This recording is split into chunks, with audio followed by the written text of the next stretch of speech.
اعوذ باللہ من الشیطان الرجیم بسم اللہ الرحمن الرحیم وَوَحِيطَ بِثَمَرِهِ فَأَصْبَحَ يُقَلِّبُ كَفَّيْهِ عَلَى مَا أَنفَقَ فِيهَا وَهِيَ خَاوِيَةٌ عَلَى عُرُوشِهَا وَيَقُولُ يَا لَيْتَنِي لَمْ أُشْرِكْ بِرَبِّي أَحَدًا صدق اللہ العلی العظیم۔ دو کردار تھے، ایک کردار وہ تھا جس کو اللہ تعالیٰ نے لوگوں سے زیادہ دیا تھا،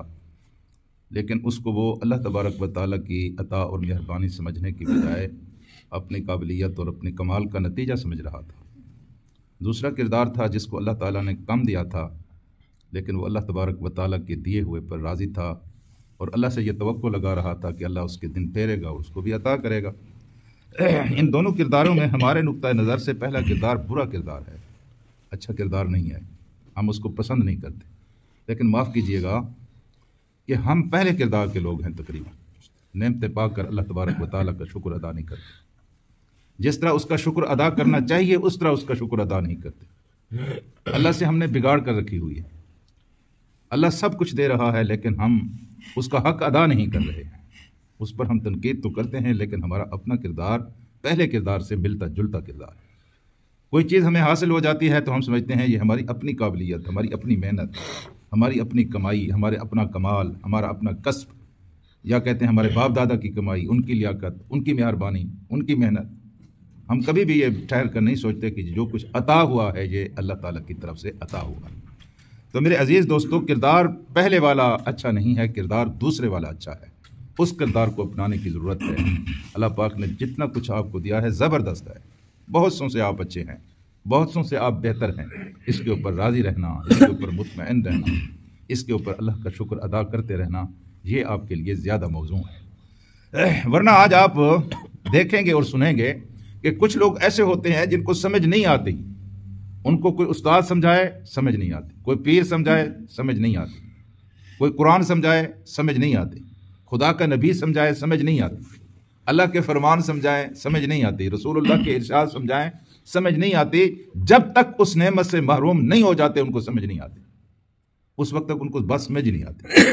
جب اس نعمت سے محروم ہو جاتے ہیں پھر بات سمجھ آتی ہے۔ لیکن اللہ کا قرآن کہتا ہے وَأَنَّ لَهُ الذِّكْرَىٰ، یہ کون سا مقام ہے نصیحت حاصل کرنا ہے؟ اتنے مواقع آئے، اتنے موڑ آئے،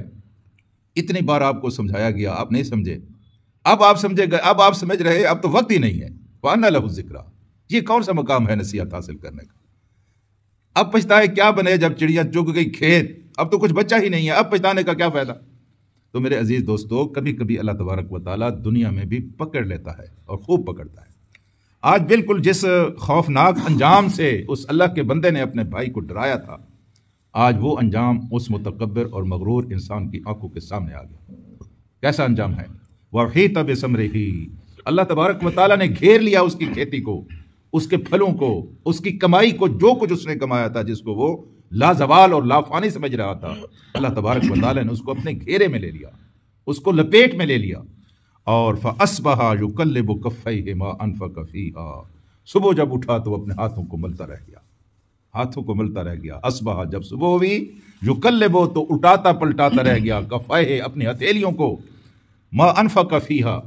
اور اسے افسوس تھا، اسے غم تھا جس کی وجہ سے ہاتھ کی ہتھیلیوں کو مل رہا تھا، پھر بھی اس بات پر نہیں تھا کہ میں نے اللہ کے ساتھ شرک کیا ہے اور میں نے اللہ کی ناقدری کی ہے، میں اللہ کی نعمتوں کی ناشکری کی ہے، بلکہ اس کو پھر بھی اگر کسی بات پر تکلیف تھی تو اس بات پر تھی ما انفق فیہا، جو اس نے اس باغ پر خرچ کیا ہے وہ سارے کا سارا برباد ہو گیا۔ یعنی بربادی کے بعد بھی دو ذہنیتیں ہوتی ہیں، ایک ذہنیت یہ ہوتی ہے کہ جو میرا نقصان ہوا ہے کاش یہ نقصان نہ ہوتا، دوسری ذہنیت یہ ہے کہ میں نے اللہ تبارک و تعالیٰ کی نافرمانی نہ کی ہوتی، نقصان کی پرواہ سے نہیں ہوتی، اس سے سمجھ آ جاتی ہے کہ خدا کی نافرمانی کی اس طرح بھی سزا مل سکتی ہے، مجھے اللہ تعالیٰ کی نافرمانی نہیں کرنی چاہیے۔ لیکن کچھ لوگوں کو اس کی فکر نہیں ہوتی، اپنے نقصان کی فکر ہوتی ہے، میرا نقصان ہو گیا، اس کی پھر بھی فکر یہ تھی کہ ہائے جو کچھ میں نے اس باغ کے اوپر خرچ کیا تھا، پانی لگایا تھا، اس کو کھادیں دی تھیں، اس کی رکھوالی کی تھی، نوکر چاکروں کی تنخواہ بھری تھی، پتہ نہیں کیا کیا میں نے کیا تھا، وہ سارا کا سارا برباد ہو گیا۔ اور کیفیت یہ تھی کہ اس وقت وَهِيَ خَاوِيَةٌ عَلَىٰ عُرُوشِهَا، اس کا باغ جو تھا وہ اپنے چھتوں کے اوپر آ پڑا تھا۔ آپ کو یاد ہے نا، باغ ایسا تھا کہ اندر انگور تھے، بہر کھجوریں تھیں، اور انگوروں کو اوپر چڑھایا جاتا ہے، چھتیں بنائی جاتی ہیں، چھتوں کے اوپر انگوروں کو رکھا جاتا ہے۔ تو ایسا ہوا کہ وہ ساری کی ساری چھتیں گر گئیں اور سارے کے سارے اس کے انگور کی جو بیلیں تھیں تباہ و برباد ہو گئیں۔ اور وہ خاویۃ علی عروشہا ویقول، اور وہ کہنے لگا یا لیتنی، اے کاش لم اشرک بربی احدا، اے کاش کہ میں نے اپنے رب کے ساتھ کسی کو شریک نہ ٹھہرایا ہوتا۔ میں نے عرض کیا تھا کہ یہ اللہ یہ کسی نعمت کو حاصل کر لینے کے بعد یہ سمجھنا کہ یہ نعمت میرے اپنے کمال اور محنت کا نتیجہ ہے، کسی نعمت کو حاصل کرنا، اور یہ سمجھنا یہ شرک ہے، یہ شرک ہے۔ یہاں پہ بالکل اس نے یہی کہا کہ لم اشرک، یہ میں نے شرک کیا تھا جب میں نے یہ کہا تھا کہ یہ سب کچھ میرا اپنا ہے اور اس کے اوپر کبھی زوال آنے والا نہیں ہے۔ گویا یہ سوچ مشرکانہ سوچ ہے، اور اس نے یہاں بالکل اس کو مانا ہے، اے کاش کہ میں نے اپنے رب کے ساتھ کسی دوسرے کو شریک نہ ٹھہرایا ہوتا۔ حضرات، یہ رات کو جب ہم سوتے ہیں، صبح کو جب ہم اٹھتے ہیں، یہ ایک دنیا تبدیل ہو چکی ہوتی ہے۔ خدا کے عذاب جب بھی کبھی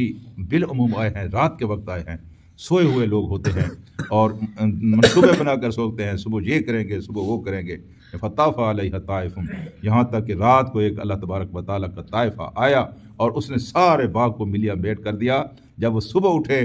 تو جب انہوں نے دیکھا تو انہوں نے کہا لون، ہم تو راستہ بھول گئے ہیں۔ اللہ تبارک و تعالیٰ نے کہا راستہ تم نہیں بھولے ہو، بلکہ تم نے جو اللہ کے ساتھ شرک کیا ہے اس کے نتیجے میں اللہ نے تمہارے باغ کو برباد کر دیا ہے۔ اور پھر آخر میں وہاں ایک فکر آتا ہے سورۃ نون میں غالباً کہ کذالک العذاب ولعذاب الآخرۃ اکبر، یہ خدا کا عذاب ہے،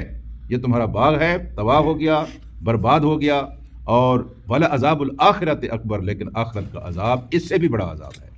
یہ کوئی عذاب ہے، آخرت کا عذاب اس سے بھی بڑا عذاب ہے، لیکن اے کاش کہ تمہیں اس بات کا علم ہوتا۔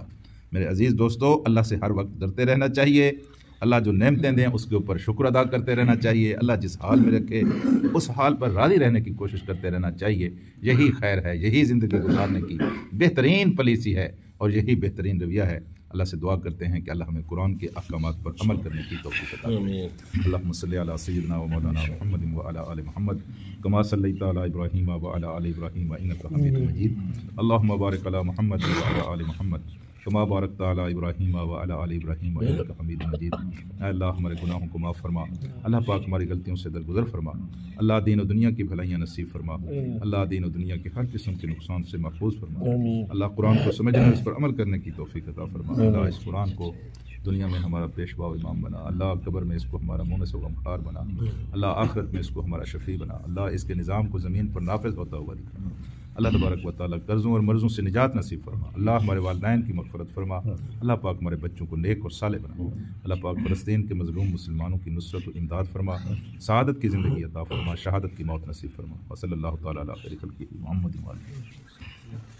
لا حول ولا قوة الا باللہ۔